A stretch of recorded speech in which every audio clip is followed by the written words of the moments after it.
Hey friends, welcome to Ghosh for AI. I'm Sharnendu Ghosh and today I'm here with another video. So nowadays, when I'm browsing through the various groups of say AI and machine learning in Facebook, I've been seeing this typical post. It's mostly from people or from students who have just began their research career. So it goes something like, I want to do deep learning, or I want to learn deep learning for a project, or can you suggest some project for deep learning, or can you give me some tutorials for deep learning? So I would like to say a few things in this regards. The gist of what I'm going to say is this thing is not safe and it's not healthy. And I would like to spend a few minutes on trying to explain why I don't think that this is a safe approach. Before we go more into this, I would like to ask that whether we need deep learning or not. And the answer is obviously yes. And the fact that all these students are asking these questions, are asking these opinions or suggestions regarding tutorials or project ideas about deep learning, it says a lot. It means that deep learning has taken the machine learning community by a storm, and it would be foolish not to accept that. The performance of deep learning in many complicated data sets, especially things like ImageNet, or even like tough segmentation problems, or natural language problems, or even generative problems, deep learning has proved to be excellent in many of those complicated areas. And hence it's understandable why why it's such appealing to these young minds. But as senior researchers, well, senior compared to those people who have just started the research, frankly, I have just done like 5 years of research, honestly. So for 5 years, I have been working in machine learning, and for the last 2 to 3 years, I've been working in deep learning. So with these learning experience that I've had, I want to share those things basically. Now, as I was saying, like, yes, deep learning is very good. It's very effective, but diving straight into deep learning is like straight away reading the 7th book of a series or rather a 7-book series. So the thing is, what happens if somebody who does not have any previous knowledge about machine learning dives straight into deep learning is, they will look for algorithms or APIs like say TensorFlow or PyTorch, and they will find some models that can be applied on their data sets, and they will get an accuracy. This is something that almost anybody can do. For that, one doesn't even have to know machine learning. You can go to any GitHub repository which has some good resources on say classification algorithms or say segmentation algorithms using say TensorFlow or PyTorch. They have very good instructions there. It can be followed, word to word, and you can create a system that can perform the job. All of that is good. But if you are doing research, that is not enough. Because once you have applied this algorithm that is made by somebody else, that is not enough to publish a paper, is it? Or that is not enough to apply for a patent. What I'm trying to say is, you have to get innovative. You have to make your own contribution to the research community. And for that, you have to truly understand deep learning. Now, a second group of scholars will say that, okay, there are a lot of tutorials available which teaches us deep learning. And it's true, there are a lot of tutorials, say in Udacity or Coursera, or there are even many private YouTubers like me who provide very nice lectures. And also there are, I think, some courses from Stanford which I have found very useful as well. But I'll talk about those later in some other video perhaps. The point is, yes, there are lots of tutorials available. But again, we have to understand one thing, that deep learning has started from somewhere around 2006, since the introduction of, say, restricted Boltzmann machines or, say, deep belief networks. Well, 2006, I think, is the year when we consider computer vision. There was one more algorithm which was proposed much earlier, that is the LSTM, that is the long short-term memories, which also falls under the category of deep learning, and that was proposed in, I think, 1997 or 1998. Now, so it's basically 2 decades of like deep learning is 2 decades old.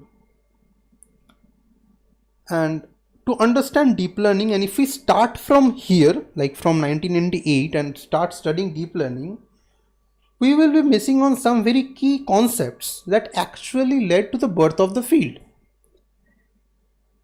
And some of these concepts are in the traditional approach, so they're hidden in the traditional approaches like normal neural networks, or even, say, self-organizing feature maps. So these are some of the traditional methods which have been proposed much earlier to deep learning, which is still very effective.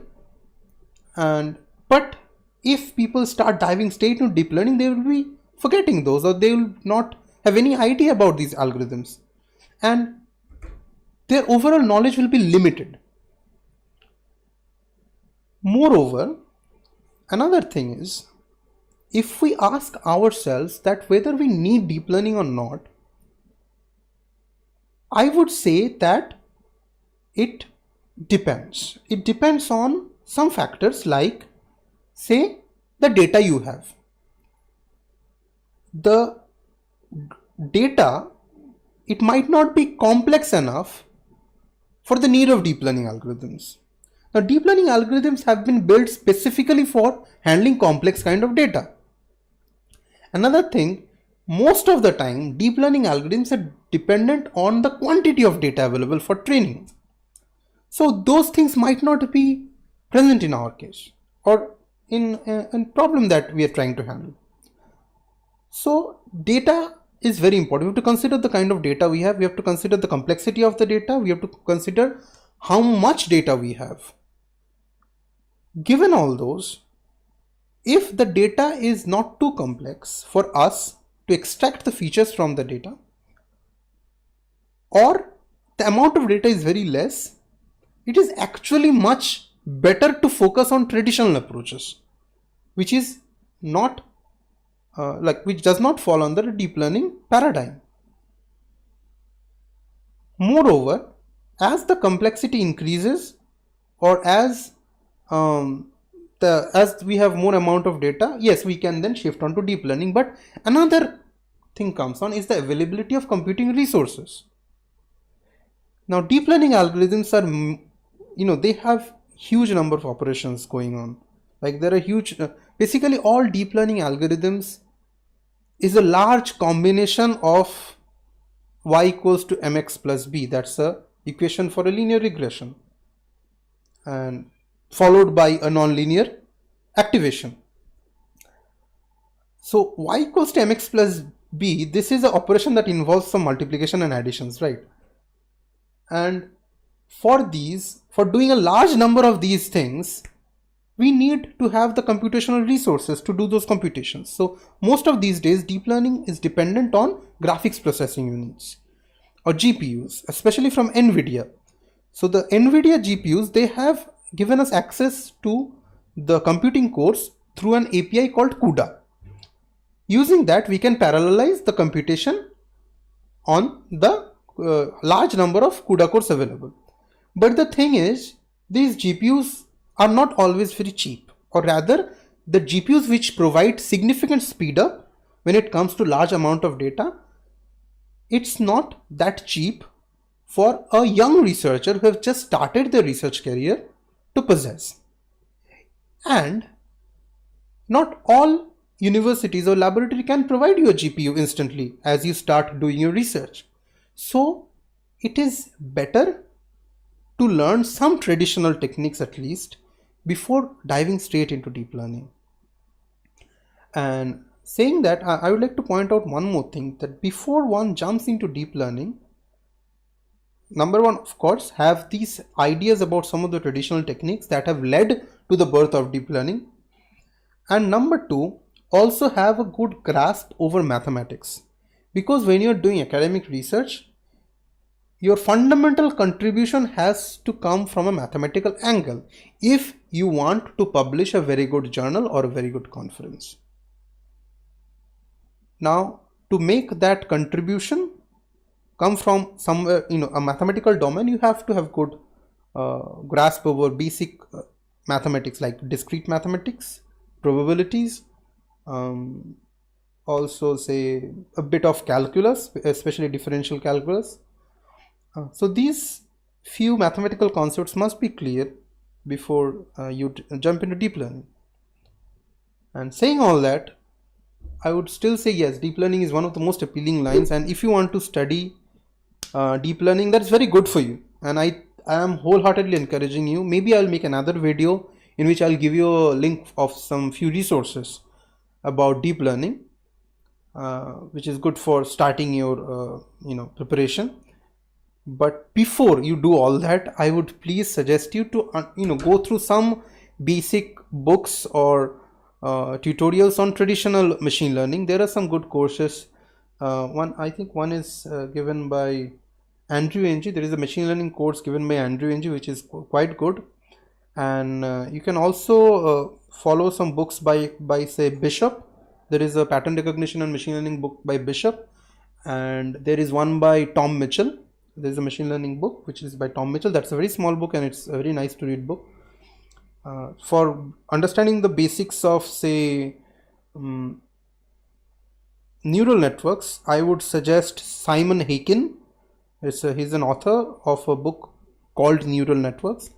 So it speaks more about the basics of neural networks and how neural networks have grown over all these ages since say 1943, since the first neuron was invented. And through all since 1940, it's like about 70 to 75 years of research that has led to what into today's world, which is like dominated by deep learning. So I would ask you to go through at least some of those to have a bit of grasp over some concepts which are needed in deep learning. By concepts I mean, say for example, say feature space or say hyperplanes. So these are concepts which are universal for all machine learning algorithms, and you have to understand those things much before you go into deep learning. And to understand those, it's better to start with the basic traditional techniques. So in my future videos, I will cover some stuff about number one is data processing. How will you process your data? And then I will go into a few videos about say the basic classification and clustering algorithms like say KNN or K-means. And as we get habituated with these machine learning terms like features and hyperplanes and say n-dimensional n-dimensional space, what does that mean, and all of these things. So as we get habituated with those, slowly we can move on to deep learning later. But for now, I think it's better to give some attention to traditional techniques before diving straight into deep learning. I think it's a much more safer and more productive approach when you consider the longer run. So saying all that, if you like the video, please leave a like. If you don't like, tell me in the comments. If you have any questions or any doubts, you can ask me in the comment section as well. And if you want to have more videos and future updates, please subscribe and don't forget to click the bell icon for future notifications. With all these, thank you and have a very good day.